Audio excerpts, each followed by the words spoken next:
नमस्कार दोस्तों। आज फिर हम आपके सामने कुछ एक नई सोच के साथ लेके आए हैं। आज का मेरा टॉपिक है मन को हर्ट करने वाली बातें।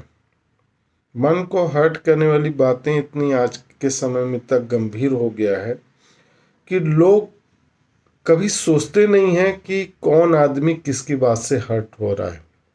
कभी कभी जाने अनजाने में हम भी ऐसी बातें कर देते हैं जो सामने वाले को दुखी कर जाता है। कभी कभी सामने वालों को भी बातें ऐसी हो जाती हैं जो हमें दुखी करता है। तो दुखी होने का रीजन क्या होता है कि सबसे पहले ये सोचा जाए कि क्यों हम दुखी हो गए।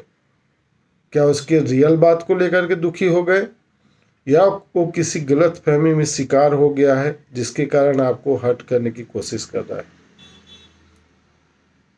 आज के दौर में लोगों को समझाना बहुत मुश्किल काम है। इतना मुश्किल है कि अगर उनकी मन के मुताबिक बात नहीं होती है तो कहीं न कहीं वो नासमझी में आपसे हर्ट होते हैं, और हर्ट होने के बाद खुद अपने आप को काफ़ी दुखी में महसूस करेंगे और सामने वाले को कोशिश करेंगे कि अपने से ज़्यादा वो दुख महसूस करे। तो सोचने की बात यह है कि आज के दौर में पहले तो अच्छी तरीके से समझे कि क्या बात किसके लिए बोली जा रही है, और क्या हमको लेकर के बोली जा रही है, किसी और को लेके बोली जा रही है, या सार्वजनिक बोली जा रही है। लेकिन लोग समझने की कोशिश नहीं करते हैं। समझने की कोशिश इसलिए नहीं करते हैं कि उनको सिर्फ अपने मतलब की बातें अपने आप में समझ में आती है। गैर मतलब की बात या कहीं पर लापरवाही, कहीं पर जिम्मेदारी की अगर बात किया जाए तो लोग आज के समय में ये सोचते हैं कि मैं संपूर्ण जिम्मेदार मैं हूँ, मेरे से बढ़ के कोई नहीं है। तो यही सबसे बड़ी गलतफहमी। दुनिया में सब समझदार हैं, सब अच्छे हैं, सब बढ़िया हैं, लेकिन कभी कभी किसी दूसरों की बात को भी सुनने का शौक रखना चाहिए। अगर बोलने का शौक है तो किसी दूसरे की बातों का भी सुनने का शौक रखना चाहिए। अगर नहीं रखेंगे तो फिर आपकी सोच एक तरफ रह जाएगी। लोगों की भी बात सुने, अपनी भी बात रखें, और अच्छा सोच समझ के ही उस बात का विचार मंथन करें कि क्या वो हमारे हित के लिए बात हो रही है या अनहित के लिए बात हो रही है। अगर हित की बात है तो उसमें गौर करना चाहिए और गौर करके आगे बढ़ना चाहिए।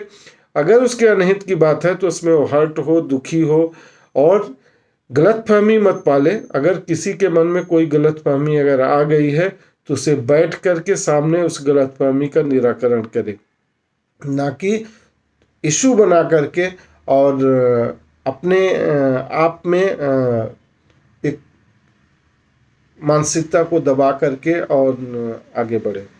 तो मेरा सिर्फ सिंपल से कहना ये है कि आज के दौर में सबकी बातें सुनना चाहिए और सुन के अच्छे तरीके से सोचना चाहिए, समझना चाहिए। इसके बाद डिसीजन लेना चाहिए कि क्या उसने हमको हर्ट किया या हमको दुखी किया, या उसने हमारे हित की बात बोली है तो हमें इसमें सुधार करके आगे बढ़ना चाहिए। मगर आज के समय में इतना लोगों से उम्मीद रखना बड़ा मुश्किल का काम है।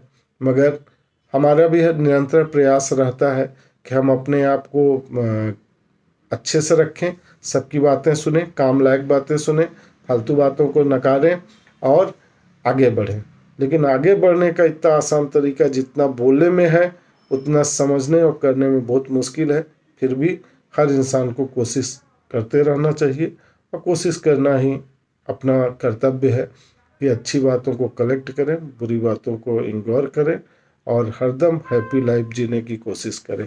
नमस्कार।